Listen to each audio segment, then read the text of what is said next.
and I quote, Alden Richard recently shared his thoughts on his relationship with Catherine Bernardo, indicating a preference for keeping it private. In a recent interview with Lifestyle Magazine Preview, the actor reflected on the success of their tandem, Kat Den, following their collaboration in 2019 film Hello, Love, Goodbye. I actually surprised by how people reacted to us. I don't want to be the first person to say a lot about it, but I'm glad that it's being received well, he shared. Alden's reaction have also sparkled interest on online, particularly after he surprised Catherine with a lavish flower of bouquet and a baccarat gift on her birthday. While attending Catherine's housewarming, Alden was seen interacting with guests and assisting with drinks. Despite the speculation surrounding the relationship, Alden chose not to comment on emphasizing his desire for it to remain personal. Whatever is happening between Kat and I really want it to be personal, he reiterated. Photo nice print photo, Instagram. And I, end of quote.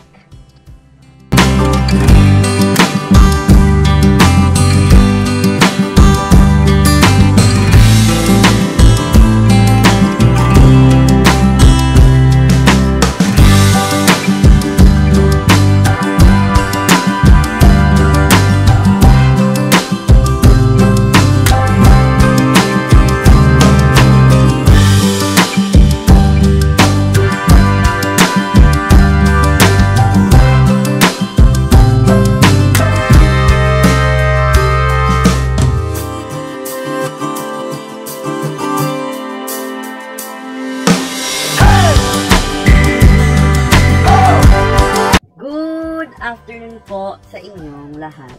Ito po ang inyong lingkod, Jovel Rosales. Ano pa nga ba? Ang inyong isinusulsol sa akin. Emarates mo na, dali. Good afternoon again, Luzon, Visayas at Mindanao. Let's jump up sa ating topic for this afternoon. So first, ang unang topic natin is all about Alden Richard and Catherine Bernardo, kung saan nga ay kinonfirm na ni OG Diaz na magkaka-part 2 na ang Hello, Love, Goodbye, at kung saan nga ay nasabi din nila na tinuturuan daw at bumibisita si Alden Richard sa bahay nila Catherine Bernardo. So kahit wala daw mga shooting or something like that, bumibisita daw si Alden Richard. So, kinikilig ako guys, no? And then, tinuturuan daw ni Alden si Catherine na mag-drive ng sasakyan. So, yun nga, no? Ang update doon sa kanilang dalawa. So, masaya tayo, no? Dahil, ang relasyon nilang dalawa is nagbo-boom na ang relasyon nilang dalawa. At masaya tayo para sa Kat din, no? Kasi yung relasyon nila is doon nga sa binasa ko na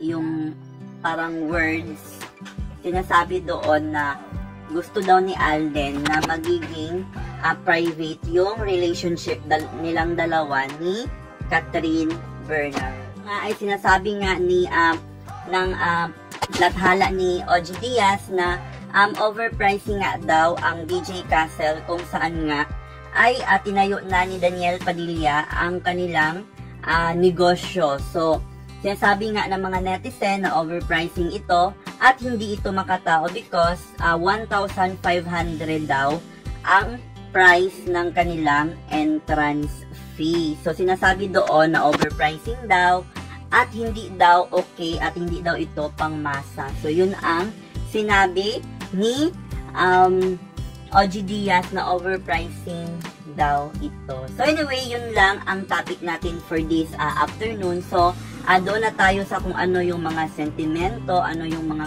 comments, at ano yung magiging feedback natin sa mga kaganapan at update na ito. So, doon naman kay Catherine Bernardo at kay Alden Richard is happy tayo, no? Kasi yun naman talaga ang showbiz, guys, no? Hindi dahil sinasabi na manggagamit si Alden Richard kay Kathryn Bernardo, ganun naman talaga kung may mga projects, is nagsasama talaga ang dalawang artist. Ngayon, kung gusto nila na personal space, or gusto nilang maging private yung relationship nila, whether it's professional, or love team, or more than that, so wala na tayo doon. Marunong tayong rumispeto, at marunong tayong magbigay ng space, kasi mga tao din sila, even they are an artist.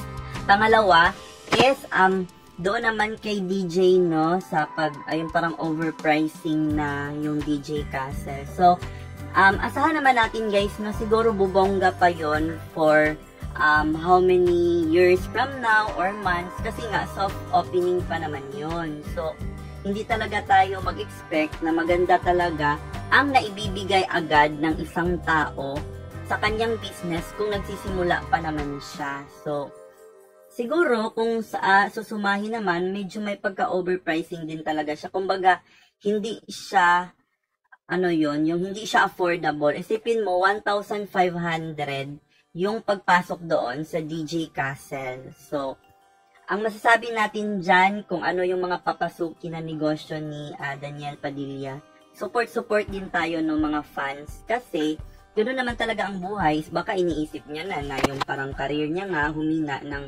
dahil nga naghiwalay sila ni Kathryn, so maybe he is focusing on business. So yon lang ang masasabi natin sa topic na yan. Magpapasalamat tayo sa ating mga sponsors, sa ating mga followers and subscribers. So shout out to Ma'am Sparkle of Ireland. Thank you so much, Ma'am, sa binigay mong pera sa akin.